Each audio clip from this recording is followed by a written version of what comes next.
Assalamualaikum warahmatullahi wabarakatuh. Kepada yang terhormat Bapak Ibu dosen dan guru penguji ujian kinerja pendidikan profesi guru dalam jabatan tahun 2023. Perkenalkan, nama saya Abdul Basit Abdul Somad SPDI. Saya adalah seorang guru di SMA Muhammadiyah 3 Jebres Surakarta, Jawa Tengah, sekaligus sebagai mahasiswa PPG dalam jabatan tahun 2022 angkatan 3 di LPTK Fakultas Ilmu Tarbiyah Universitas Islam Negeri Raden Mas Said Surakarta, Jawa Tengah. Pada hari ini, hari Kamis tanggal 12 Januari tahun 2023, saya akan melaksanakan ujian kinerja secara luring di SMA saya SMA Muhammadiyah 3 Jebres Surakarta, Jawa Tengah. Praktek pembelajaran kali ini saya laksanakan pada kelas 11 IPS dengan materi pelaksanaan khutbah, dakwah, dan tabligh. Berikut ini ujian kinerja saya. Selamat menyaksikan. Wassalamualaikum warahmatullahi wabarakatuh.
kita mulai. Saya absen terlebih dahulu.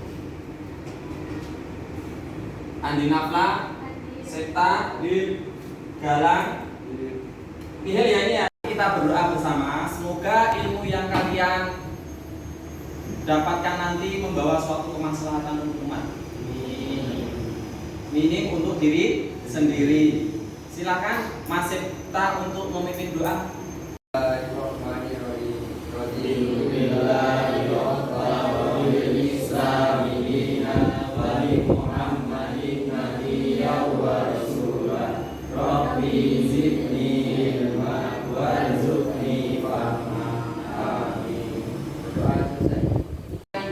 Lagu Padamu Negeri bersama-sama juga akan dipimpin oleh ketua kelasnya Mas Septa. Silakan berdiri Pak.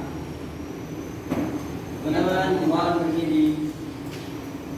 Mari kita menyanyikan lagu nasional Lagu Padamu Negeri. 1, 2, 3.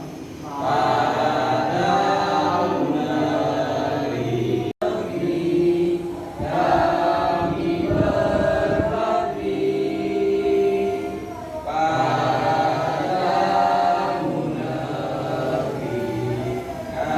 negeri kami mengabdi,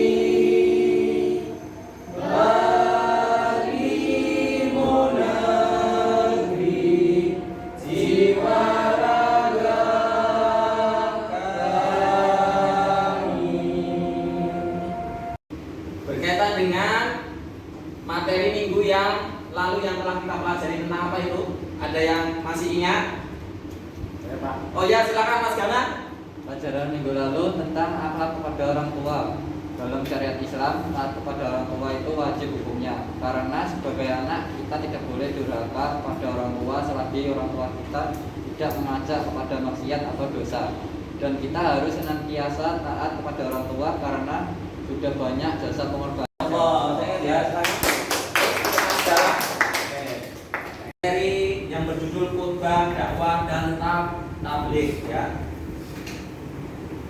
Nah, di sini ada video motivasi. Silakan dilihat, diamati dan didengarkan ya. Untuk kalian semua. Ya kita sadar ya bahwa orang, puji orang, bla bla bla, orang boleh menolak, memuji, memusuhi. Tapi kita tidak boleh puji orang. Kita tidak boleh musuhi orang.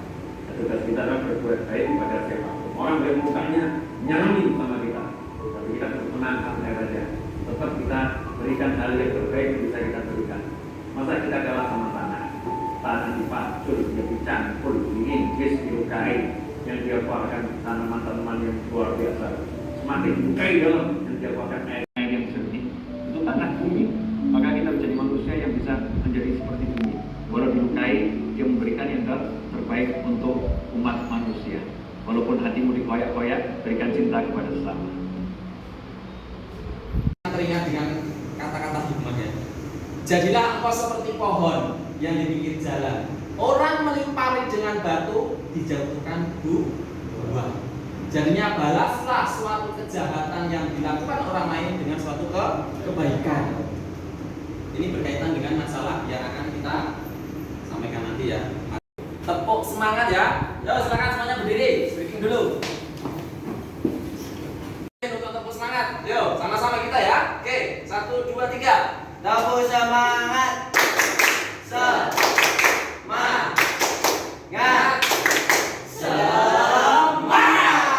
Oke. Ini kompetisi dasar. Sebelum nanti menuju ke materi, perlu saya sampaikan biar kalian paham.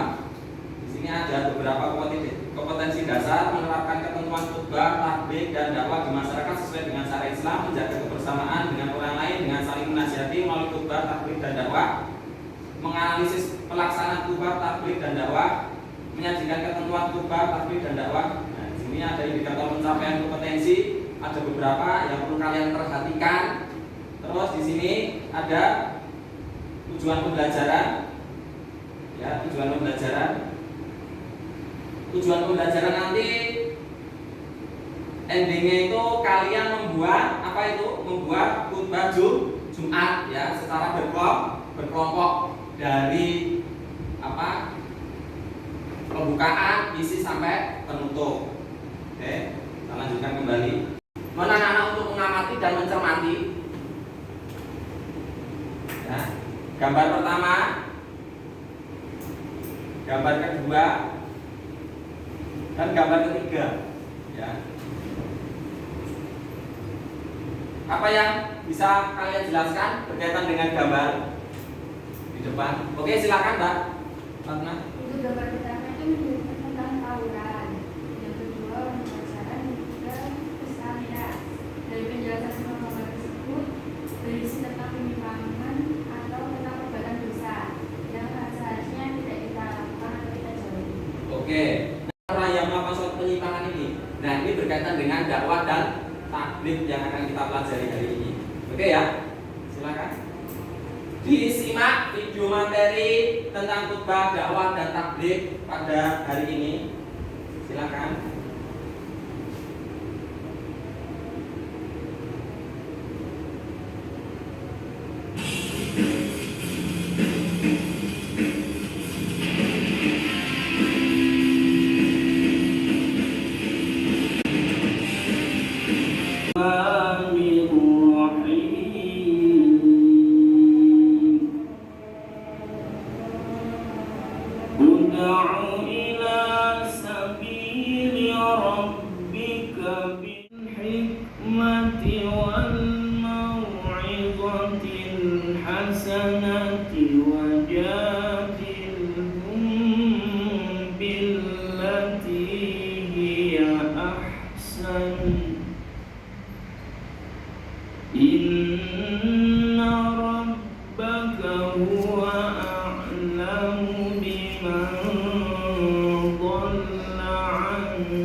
Pada dasarnya, setiap individu muslim diperintahkan untuk melaksanakan dakwah Islam sesuai dengan kadar kemampuannya. Sebagai seorang peserta didik yang beragama Islam, kita juga mempunyai kewajiban untuk melakukan itu. Apalagi Allah memberi predikat kepada kita sebagai khairul ummah. Predikat ini akan sesuai jika kita selalu berusaha di barisan depan dengan orang-orang yang gemar berdakwah. Pengertian khutbah taklim dan dakwah hampir sama, yakni menyampaikan pesan kepada orang lain. Lebih rinci mengenai ketiga istilah tersebut dijabarkan sebagai berikut. Pertama, khutbah. Kata ini berasal dari bahasa Arab khotabah yakhtubu khutbatan, yang bermakna memberi nasihat dalam kegiatan ibadah seperti sholat Jumat, sholat Idul Fitri, sholat Idul Adha, sholat istisqa dan sholat khusuf, wukuf, serta nikah. Menurut istilah, khutbah berarti kegiatan ceramah kepada sejumlah orang Islam dengan syarat dan rukun tertentu yang berkaitan langsung dengan keabsahan atau kesunahan dalam ibadah. Yang kedua, tabligh. Kata ini berasal dari bahasa Arab balaghu yuballighu tablighun, yang berarti menyampaikan, memberitahukan dengan lisan. Menurut istilah, tabligh adalah kegiatan menyampaikan pesan Allah secara lisan kepada satu orang Islam atau lebih untuk diketahui dan diamalkan isinya. Yang ketiga, dakwah. Kata dakwah berasal dari bahasa Arab da'a yad'u dakwatan, yang berarti memanggil, menyeru, dan mengajak pada suatu hal. Menurut istilah, dakwah adalah kegiatan mengajak orang lain, seseorang atau lebih, ke jalan Allah secara lisan atau perbuatan. Kegiatan dakwah bukan hanya ceramah, tetapi juga aksi sosial yang nyata, seperti santunan anak yatim, sumbangan untuk membangun fasilitas umum, dan lain sebagainya. Setelah kita memahami definisi khutbah, tabligh, dan dakwah, Mari kita analisa fungsi dan kedudukan masing-masing. Khutbah sebagaimana dijelaskan di atas merupakan bagian dari aktivitas ibadah. Maka khutbah tidak mungkin bisa ditinggalkan karena akan membatalkan rangkaian aktivitas ibadah. Adapun tabligh merupakan salah satu sifat wajib bagi Rasul, yakni menyampaikan wahyu dari Allah kepada umatnya. Semasa Rasulullah masih hidup, seluruh waktunya dihabiskan untuk menyampaikan wahyu kepada umatnya. Setelah Rasulullah wafat, kebiasaan ini dilanjutkan oleh para sahabat hingga kita pada saat ini.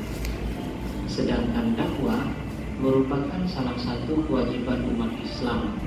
Sebagian ulama ada yang menyebut berdakwah itu hukumnya fardu kifayah. Sebagian yang lain menyatakan bahwa hukum berdakwah adalah fardu ain. Walaupun begitu, Rasulullah tetap selalu menganjurkan agar kita berdakwah dengan kebaikan dan dengan cara-cara yang ma'ruf. Adapun yang menjadi ketentuan khutbah adalah sebagai berikut. Pertama, syarat khotib. Syarat ini meliputi Islam, baligh, berakal sehat dan mengetahui ilmu agama. Yang kedua, rukun khutbah. Rukun ini meliputi membaca hamdalah, membaca syahadatain, membaca sholawat, berwasiat takwa, membaca ayat Al-Quran pada salah satu khutbah, serta berdoa pada khutbah kedua. Yang ketiga, sunnah khutbah. Sunnah ini meliputi pertama, khotib berdiri ketika khutbah. Yang kedua, mengawali khutbah dengan memberi salam. Yang ketiga, khutbah hendaknya jelas, mudah dipahami, dan tidak terlalu panjang. Yang keempat, khotib menghadap jamaah ketika khutbah. Yang kelima, menertibkan rukun khutbah. Serta yang keenam, membaca surat Al-Ikhlas ketika duduk di antara dua khutbah. Sedangkan ketentuan tabligh adalah sebagai berikut. Pertama, syarat seorang mubaligh. Syarat ini meliputi beragama Islam, mencapai batas usia dewasa atau baligh, berakal sehat serta mendalami ajaran Islam. Yang kedua, etika dalam menyampaikan tabligh atau etika dalam berdakwah. Etika ini meliputi pertama, bersikap lemah lembut, tidak kasar dan tidak merusak. Yang kedua, menggunakan bahasa yang mudah dimengerti. Yang ketiga, mengutamakan musyawarah dan berdiskusi untuk memperoleh kesepakatan bersama.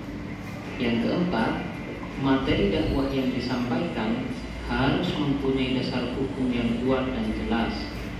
Yang kelima, menyampaikan dengan ikhlas dan sabar. Serta yang keenam, tidak menghasut orang lain untuk bermusuhan, merusak, berselisih, dan mencari-cari kesalahan orang lain. Sedangkan ketentuan dakwah adalah sebagai berikut. Pertama, syarat dai. Syarat seorang dai. Setelah kalian menyaksikan materi melalui video tadi, kalian melihat melalui video tadi, ada beberapa pertanyaan dari saya ya. Pernahkah kalian berdakwah kepada orang lain? Pertanyaan kedua, apa yang dibahas dalam video tersebut? Pertanyaan ketiga, apa saja manfaat atau hikmah berdakwah? Silakan, ada yang mau menjawab? Silakan.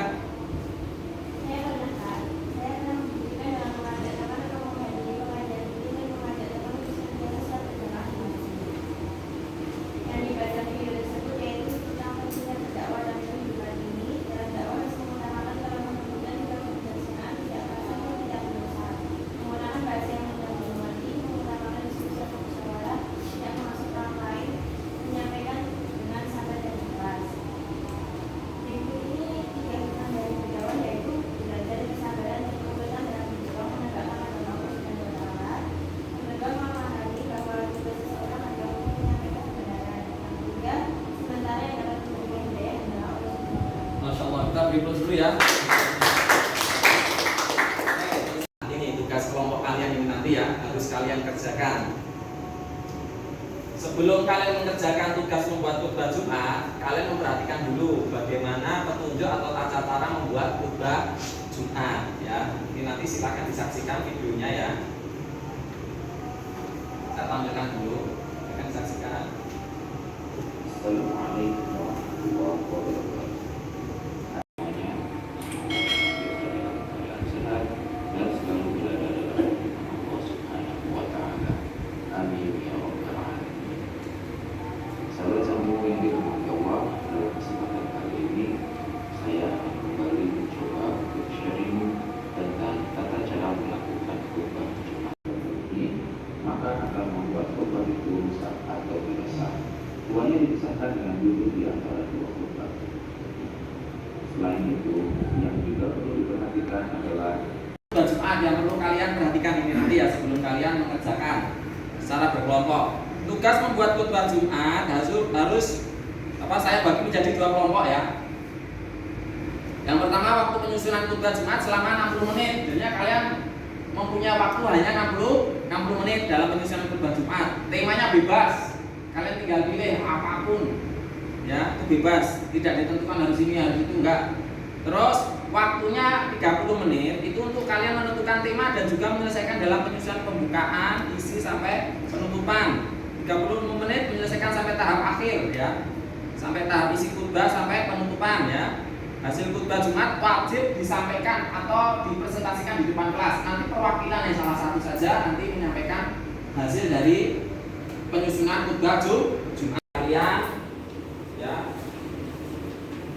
Kalian kerjakan.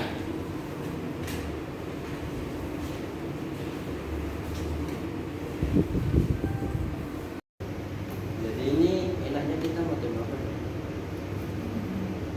Temanya kita harus cari di Google. Oh iya. Silakan nggak apa-apa, cari di internet nggak apa-apa. Berkaitan dengan tema tidak dibatasi harus tema ini enggak. Pokoknya kalian bisa.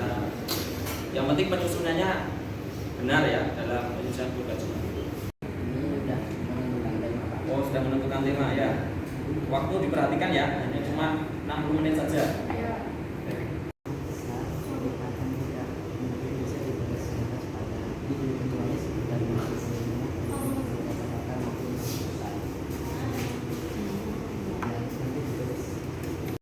Sudah 60 menit ya.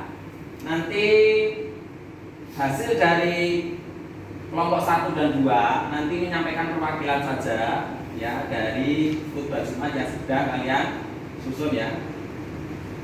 Silakan yang kelompok 1 siapa?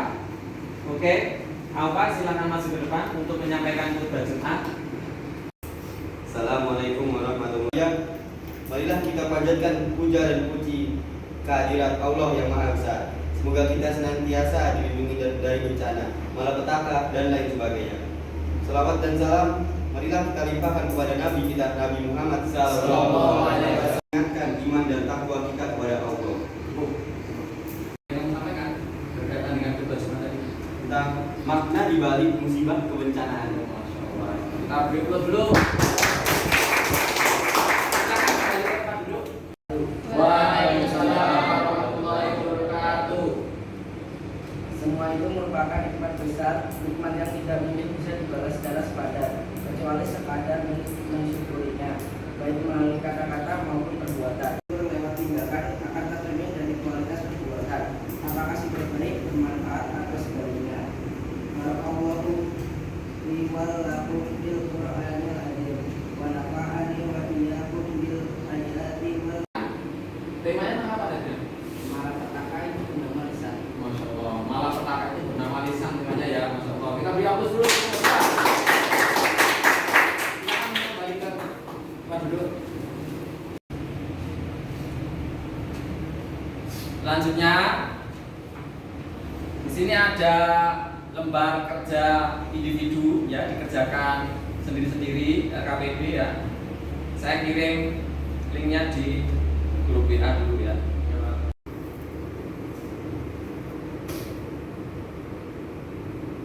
Individu kalian Iya Pak. soalnya dicermati dengan sungguh-sungguh, jangan sampai kena jebakan nanti ya.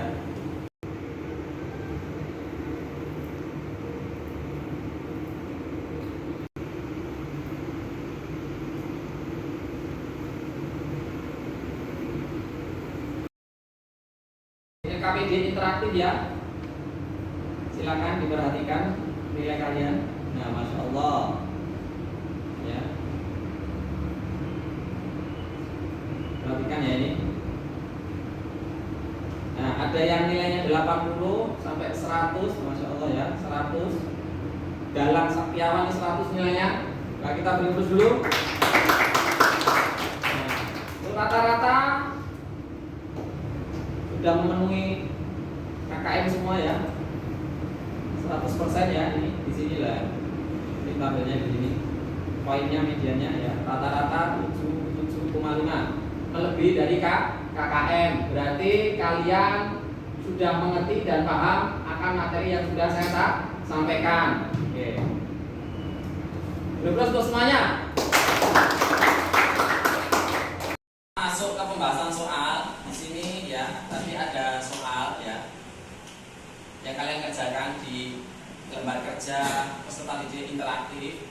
Apabila ada orang yang mengatakan saya nanti saja kalau sudah tua baru bertobat dan akan menjalankan ajaran agama secara maksimal. Sekarang saya belum bisa menjaga diri. Hal yang harus kamu lakukan adalah sebagai berikut, kecuali. Nah, ini harus kalian perhatikan, ada kecualinya. Apa jawabnya tadi kalian? A. Membujuknya untuk bertobat sekarang. B. Memberikan tausiah tentang kisah-kisah teladan. C. Segera bertobat sebelum terlambat. B. Mengingatkan bahwa kematian seseorang tidak ada yang tahu. E. Membiarkan saja karena itu urusan dia, biar dia sendiri yang menanggungnya. Apa jawaban kalian? E ya. Tadi ada yang menjawab A. Karena di sini ada kecuali, berarti yang E ya. Masya Allah. Oke, cukup itu saja dari saya ya.